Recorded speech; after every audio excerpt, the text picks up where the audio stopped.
Hi YouTube, CohhCarnage here with a quick tips and tricks video for Baldur's Gate 3. I've been getting this question a lot in my playthrough, so I figured I would show you two very cool little things to help you make your playthrough yours, as it were. The first question I get is, how do you get your UI to look like that? Why does it look the same between all your characters? Where did you get all those extra buttons, that kind of stuff? So I figured I'd let you know what's going on. So when you first start the game, your hotbar looks kind of like this. Everything's jumbled and all over the place. I think you can't even move them. So a lot of people are like, this is kind of a mess. I'm having kind of a breakdown, which is kind of how I was.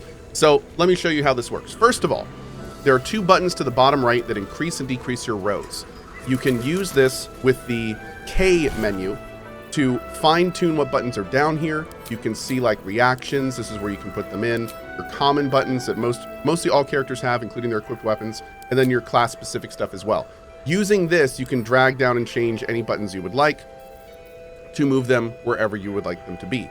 Now, what I like to do, obviously, is I like to make this bigger. So if we hit the plus, that's going to raise it up multiple rows, and then that lets you kind of fine tune where they are. So what I like to do, for instance, is by hitting the toggle hotbar lock, that allows you to move them around by clicking, and then using your F keys, you can go through your characters and you can put all the common buttons, for instance, in the same place.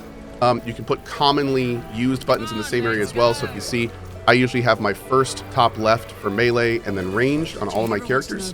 And that way, I kind of know the same area to go to regardless of which character I'm on to get the same things done. You can then sort your spells however you like as well. So, for my bard, I kind of have attack spells followed by buff spells, utility spells, and then I have my flourishes at the bottom with my long rest.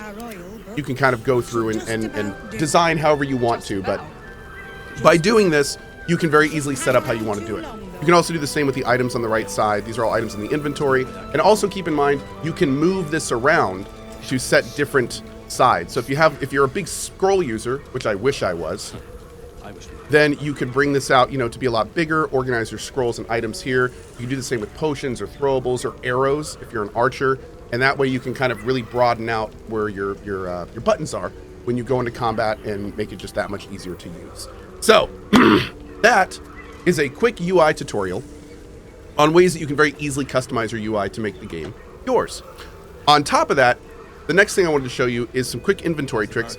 Now, these are things that are pretty much shown to you right here, but a lot of people miss these.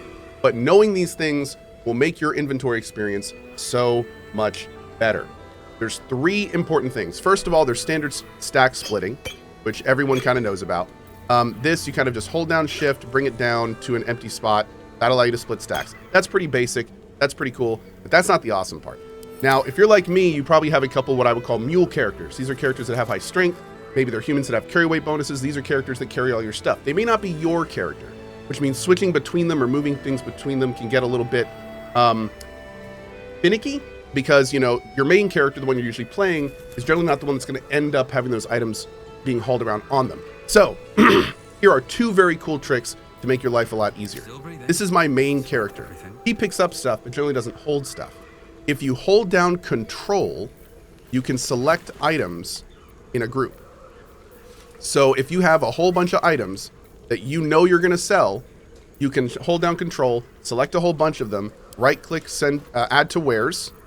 So now when you just click the sell wares button at the next vendor, it'll do it. And then on top of that, if you select a whole bunch of stuff, you can then just group move them to your big mule characters, which is great.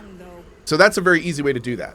Now, what's even better about this is using the sorting functions to put everything in a nice little row. You can then shift select things in this game as well.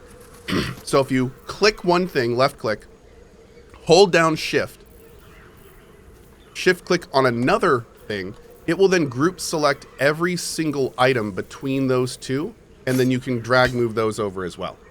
So if you, for instance, pick up on your main character a huge amount of weapons, then you can sort by type, which will then put them all in a nice little row. You can left click the top one, hold down shift, left click the bottom one, and just drag the whole thing to your mule characters so you can easily sell them and deal with them later.